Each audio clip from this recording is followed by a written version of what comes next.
बुटुलबाट भैरवा घुम्दै आउनुभएको छ भने चट्ट लुम्बिनी जाने बाटोमा तपाईले चाहिँ एकदम राम्रो नास्ता पाउनुहुन्छ। हाम्रो यहाँ सुभाष दाजी हुनुहुन्छ, उहाँले चाहिँ यो चट्ट पकोडा 5 रुपैयाँ पिस केराको आलुको अनि अन्डालाई जम्मा 25 रुपैयाँ गोटा। अनि कति वर्ष भयो सुभाष सर तपाईले यो गर्न लाउनु हो? 25 वर्ष भयो है। यति भिड लाग्छ उहाँकोमा। म चाहिँ ठ्याक्क मिठो पनि अनि अन्डा चाउमिन पनि उहाँले चाहिँ अन्डा चाउमिन 50 रुपैयाँ हाफमा दिनुहुन्छ। बहुत मिठो बनाउनुहुन्छ। फेरि उहाँको म्याडमले पनि गराउनुहुन्छ। कस्तो लाग्यो टेस्ट? एकदम मिठो, सस्तोमा मिठो टेस्ट पाइयो।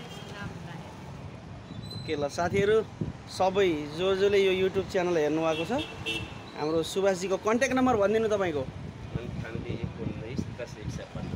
9819101115 यो ठाउँलाई के भन्छ? बेथरी हैन? बेथरी चोकैमा छ। तपाई उता बुटोलतिरबाट लुम्बिनी आउनुहुन्छ भने लेफ्ट साइडमा उहाँको नास्ता पसलमा चट्ट नास्ता गरेर जानु। चिसो आइटमहरु सबै मिलाएर दिनुहुन्छ एकदम। उहाँको रेट जेन्युन छ, खाना पनि मिठो। ल धन्यवाद है त।